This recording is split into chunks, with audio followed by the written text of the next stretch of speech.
Hello everyone, welcome again my YouTube channel Art English Classes. Today I am here again with some important phrases that is very important for our daily conversation. ऐसे ही phrases मैं आपके लिए लेकर आई हूँ जिन्हें आप अपनी day to day life में यूज कर सकते हैं। तो चलिए स्टार्ट करते हैं आज की video without wasting any time. Let's begin. देखिए फर्स्ट जो फ्रेज हम कवर करने वाले हैं दैट इज फॉर जीते जी मारना। एंड देखिए जीते, एक तो मरना होता है, चलो मर गए है ना, खत्म, डेड हो गए। लेकिन एक होता है कि जी तो रहे हैं लेकिन कंडीशन ऐसी है कि किसी कोई जीने में जीना है ही नहीं है, इससे तो अच्छा मर जाए, वो ज़्यादा अच्छा होता है। तो जीते जी मार देना मतलब ऐसी सिचुएशन क्रिएट कर देना किसी के सामने कि वो ना तो मर सके और ना ही वो प्रॉपर तरीके से जी सके, तो उसे कहते हैं जीते जी मारना। जिंदा तो है लेकिन सिचुएशन ऐसी है कि जैसे कि मर गए हैं, राइट। तो उसी को कहा जाता है जीते जी मारना। एंड इसके लिए हम बहुत ही इंटरेस्टिंग फ्रेज यूज करते हैं that is eat alive. Eat alive, right, इसके लिए हम यूज करेंगे ईट अलाइव। लेकिन देखिए अगर ये बता दिया जाए सेंटेंस में कि जीते जी किसको मारा गया है, ऑब्जेक्ट अगर सेंटेंस में है तो हम इन दोनों वर्ड्स के बीच में यूज करने वाले हैं ऑब्जेक्ट को। ओके, एग्जाम्पल से समझते हैं। फर्स्ट एग्जाम्पल है, तुमने तो मुझे जीते जी मार दिया। मीन्स ऐसा कुछ काम किया है किसी ने जिसकी वजह से मेरी सिचुएशन हो गई है कि मैं इतना दुखी हो गया हूं ना कि मरना ज्यादा बेटर है ऐसे जीने से। तो राइट, तो तुमने तो मुझे जीते जी मार दिया। सब्जेक्ट है इसमें तुम और ऑब्जेक्ट है इसमें मी। एंड मी को हम यूज करने वाले हैं ईट एंड अलाइव के बीच में। यू क्योंकि पास्ट का है तो वर्ब की सेकेंड फॉर्म यूज करेंगे तो हो जाएगा ate. You ate me alive, you ate me alive, right sentence है यू एट मी अलाइव, तुमने तो मुझे जीते जी मार दिया। ओके, नेक्स्ट सेंटेंस इज तुमसे अलग होकर मैं जीते जी मर जाऊंगा। मतलब कि किसी से सेपरेशन की बात हो रही है कि अगर मैं तुमसे अलग हुआ तो मैं मर जाऊंगा, राइट। तो यहाँ पे यदि छूटा हुआ है, हम इस सेंटेंस को ऐसे भी बोल सकते हैं कि यदि मैं तुमसे अलग हो गया तो मैं जीते जी मर जाऊंगा। Got it. तो ये सेंटेंस है, चलिए बनाते हैं। मैं जीते जी यदि मैं तुमसे दूर हुआ, if I get separated from you, comma लगाएंगे वहां पे हम तो के लिए, तो क्या लगाएंगे, मैं जीते जी मर जाऊंगा। ये पैसिव सेंटेंस है, right. I will be eaten alive.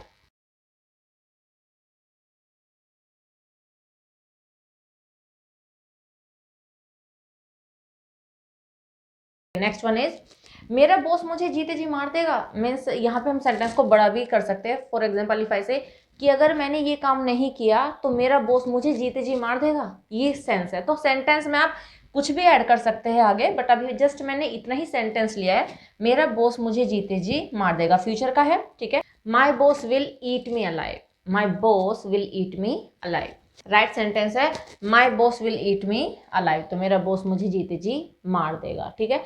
तो ऐसे आप सेंटेंस को बना सकते हो। बहुत अच्छा है, बहुत अच्छा फ्रेज है ये जो हम अपनी डे टू डे लाइफ में काफ़ी यूज़ करते हैं, ठीक है। तो स्क्रीनशॉट लेना चाहते हो तो ले लीजिए।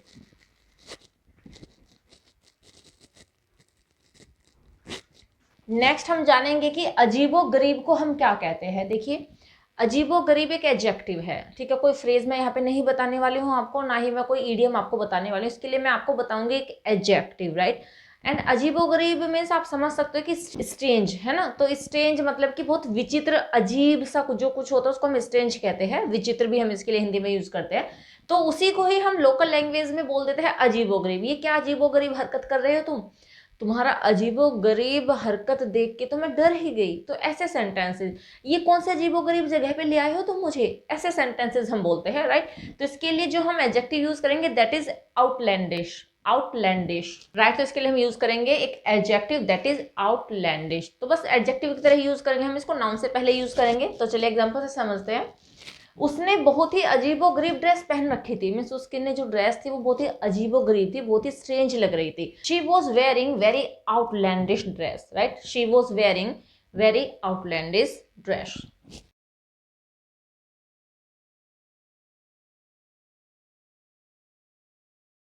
राइट सेंटेंस है she was wearing very outlandish dress. Okay, next sentence is तुम्हारी अजीबोगरीब हरकत देखकर तो मैं डर ही गई। ठीक है, हरकत कैसी है तुम्हारी, बहुत ही स्ट्रेंज है, समझ नहीं आ रहा था कि तुम कर क्या रहे थे, ठीक है। तो उसी के लिए हमने यूज किया है अजीबोगरीब हरकत, ठीक है। और हरकत के लिए हम यूज करेंगे एक्टिविटी। पहले से बनाएंगे मैं डर ही गई, आई गोट स्केयर्ड, ठीक है। I got scared by seeing your outlandish activities, ठीक है। I got scared by seeing your outlandish activity.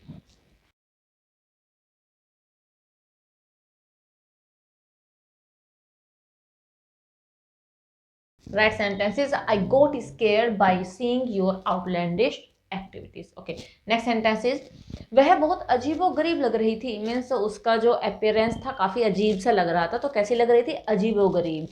And देखिए लग रही थी पास्ट कॉन्टिन्यूअस का सेंटेंस है, but one thing that you have to keep in your mind that कि look हम यूज करते हैं लगने के लिए, तो सेंटेंस होगा she looked, right, she looked very outlandish, she looked very outlandish.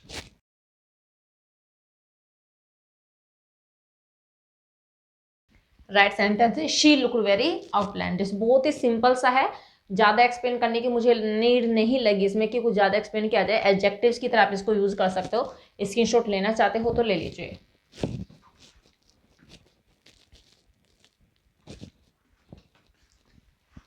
And ये एडजेक्टिव इसलिए भी इंपॉर्टेंट हो जाता है क्योंकि देखिए स्ट्रेंज तो हम अपनी डे टू डे लाइफ में काफी यूज करते भी हैं, सामने वाले को भी कहते हुए बहुत बार सुनते हैं, एंड एक कॉमन सा वर्ड हो चुका है स्ट्रेंज। हम रिप्लेस कर सकते हो स्ट्रेंज को विद आउटलैंडिश। तो ये क्योंकि जब आप किसी के सामने बोलोगे आउटलैंडिश तो स्टार्टिंग में तो किसी को समझ भी नहीं आएगा कि आपने कहा क्या, एंड आफ्टर दैट यस आपकी स्पीकिंग थोड़ा सा इंप्रेसिव आपको नजर आएगी। ओके, तो होप समझ में आ गया होगा सारा। चलिए तो नेक्स्ट फ्रेज देखते हैं। नेक्स्ट हम डिस्कस करने वाले हैं बिल्कुल बकवास। तो देखिए वैसे तो आपको पता ही है कि बकवास के लिए हम नॉनसेंस भी यूज करते हैं ना, बट यहाँ पे बात बकवास किसी दूसरे सेंस में हम यूज करेंगे, ठीक है। और इसके लिए हम एक बहुत ही अच्छा सा नाउन यूज करते हैं, that is clap trap, right, clap trap, और उसको उसका मीनिंग होता है बकवास।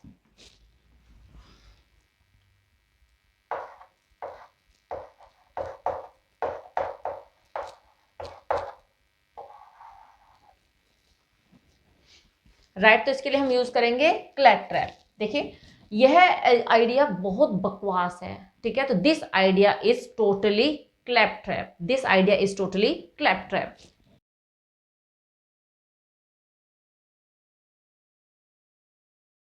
राइट सेंटेंस है this idea is totally claptrap. Okay, next one is मैं तुम्हारी बकवास सुनकर थक चुकी हूँ, राइट, तो बकवास सुनकर थक चुकी हूँ। I am tired of listening your clap trap, I am tired of listening your clap trap.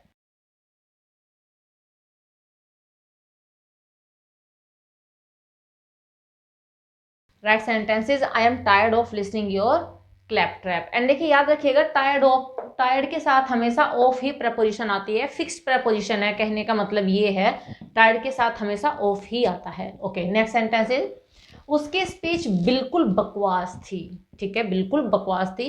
And देखिए यहाँ पे हम बिल्कुल बिल्कुल के लिए टोटली यूज नहीं करेंगे, हम यहाँ पे यूज करने वाले हैं मेयर।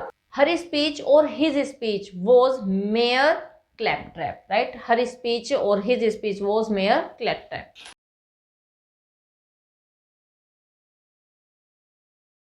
राइट, तो सेंटेंस हो गया her speech was mere claptrap. हो बहुत ही इजी सा है, नाउन है ये, ठीक है, स्क्रीनशॉट लेना चाहते हो तो ले लीजिए।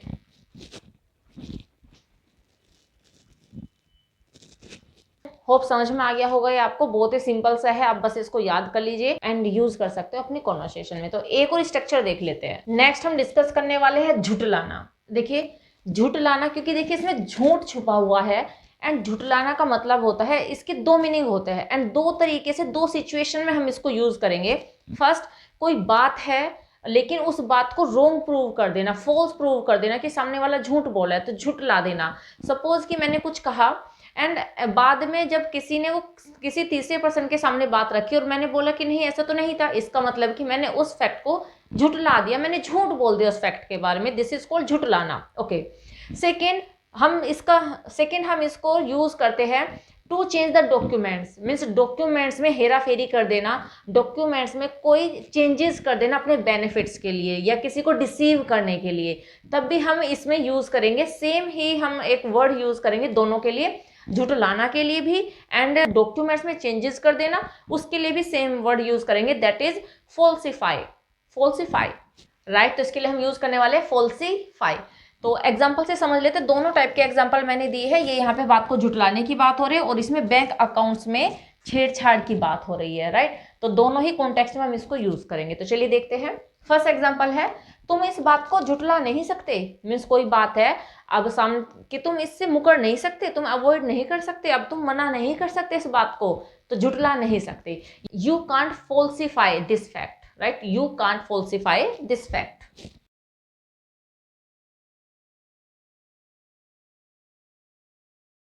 राइट सेंटेंस है you can't falsify this fact. Okay, next one is तुम सच को क्यों झुठला रहे हो। मीन्स आपने कोई बात तो बताई थी, सच्चाई भी यही है, लेकिन अब तुम सच्चाई से मुकर क्यों रहे हो, क्यों झुठला रहे हो तुम बात को। ये सेंटेंस की सेंस है। Okay, why are you, present continuous का सेंटेंस है, इज आर एम यूज करेंगे, वर्ब में ING. Why are you falsifying the truth, why are you falsifying the truth.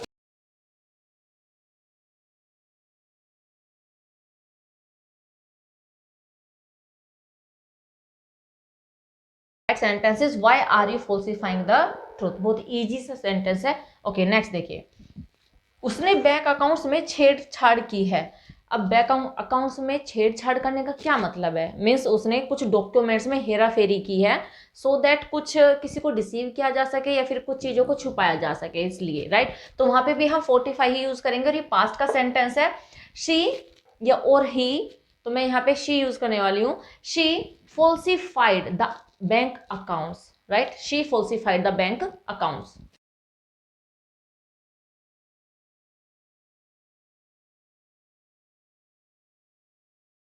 Right sentence है she falsified the bank account. बहुत ही अच्छी vocabulary है ये आपके लिए, और ये हम काफ़ी बार यूज़ भी करते हैं। तो आप स्क्रीनशॉट लेना चाहते हो तो ले लीजिए।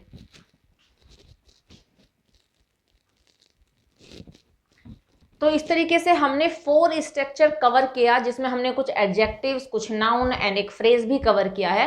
एंड सारे के सारे ऐसे ही है जो हम अपनी डे टू डे लाइफ में यूज़ करते हैं। होप ये वीडियो आपको पसंद आने वाली है। तो बस इस वीडियो में इतना ही, मिलते हैं नेक्स्ट वीडियो में। Till then bye bye, take care, stay healthy and keep learning.